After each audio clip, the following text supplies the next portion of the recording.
Olá, amiguinho. Vamos aprender sobre os estados físicos da matéria? Bora lá.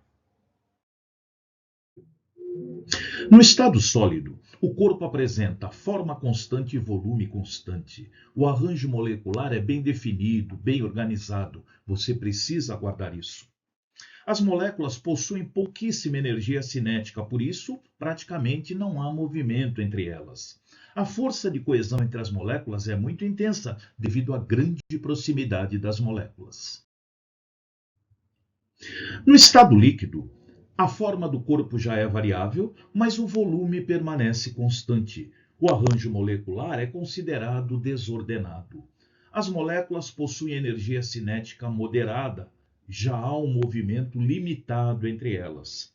A força de coesão entre as moléculas nós consideramos moderada. As moléculas já se encontram mais afastadas entre si. Observe o nosso desenho à direita da tela.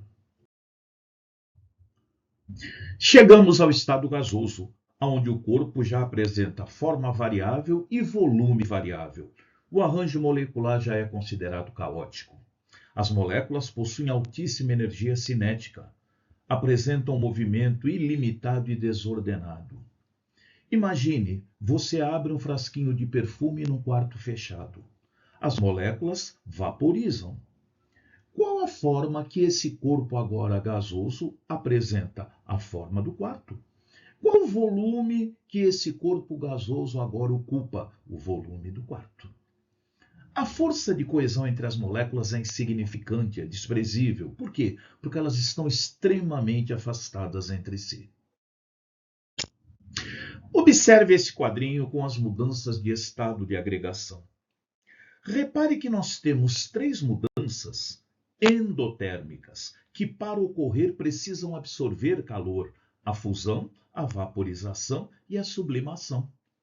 Temos também três mudanças de estado que para ocorrer precisam liberar calor, precisam perder calor: a condensação, a solidificação e a ressublimação. Guarde bem esse quadrinho com as mudanças de estado. Acabamos de aprender que a vaporização é a passagem do estado líquido para o estado gasoso.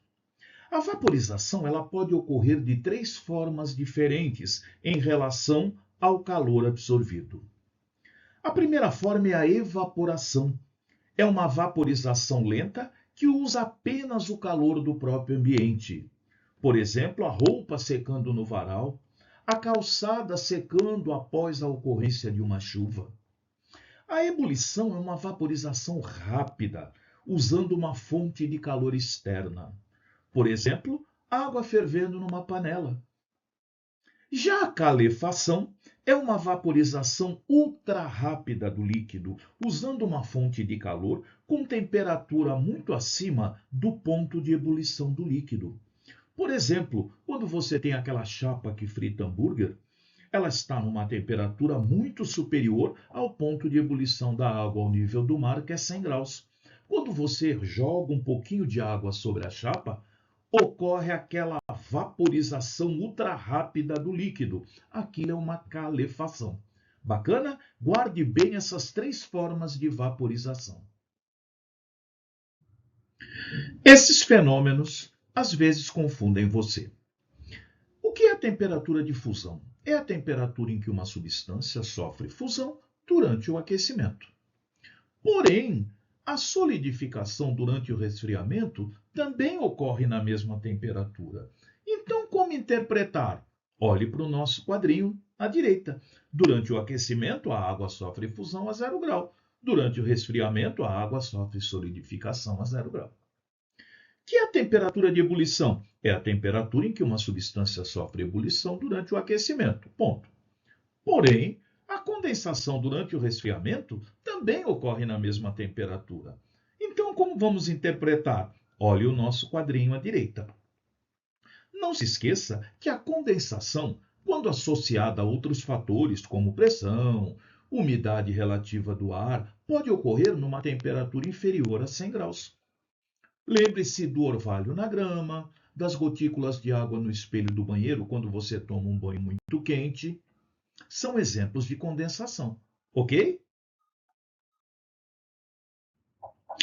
Vamos resolver essa questão da FUVEST.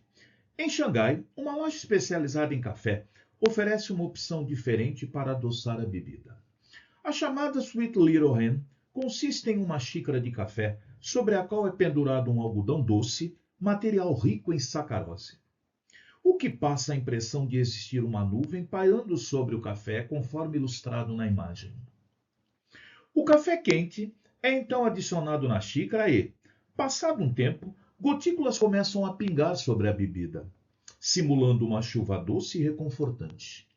A adição de café quente inicia o processo descrito, pois, vamos julgar, a temperatura do café é suficiente para liquefazer a sacarose do algodão doce, fazendo com que este goteje na forma de sacarose líquida. Amiguinho falso, o café não está em contato com a sacarose. Segundo, a temperatura de fusão da sacarose é 186 graus Celsius.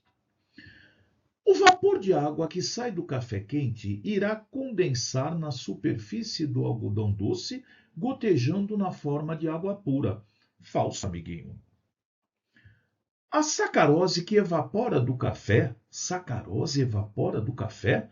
Mas a sacarose não está junto com o café, né? A sacarose está naquela nuvenzinha de algodão doce que a gente está vendo. Falso. O vapor d'água encontra o algodão doce e solubiliza a sacarose, que goteja na forma de uma solução de sacarose em água. Amiguinho, eu acho que isso é verdade. Vamos interpretar? Amiguinho, o café na xícara está quente. A água sofre evaporação e, ao encontrar a superfície fria do algodão doce, sofre condensação. A água agora líquida, condensada, solubiliza a sacarose contida no algodão doce. Isso vai gotejar na forma de uma solução que vai adoçar o café. Verdade verdadeira, né? Podemos interpretar os fatos. O vapor d'água encontra o algodão doce e vaporiza a sacarose? Não, falso. Única verdade é a letrinha D de dado. Bacana?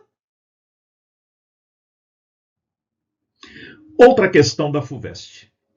Uma postagem de humor na internet trazia como título Provas de que gatos são líquidos e usava como essas provas fotos reais de gatos como reproduzidas aqui.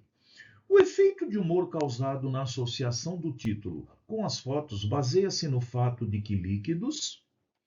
Amiguinho, olha que gozado, olha os gatinhos. Você está reparando que o volume dos gatinhos é o mesmo, é constante, mas a forma dos gatinhos, ela muda, ela varia. É a forma do recipiente que contém o gatinho. Amiguinho, líquidos têm volume constante, mas têm forma variável, né? Amiguinho, a letrinha B diz assim, tem volume constante e forma variável, propriedade que os gatos aparentam ter. Letrinha B de bola. Muito bacana essa questão, né? Beijo, até a próxima aula.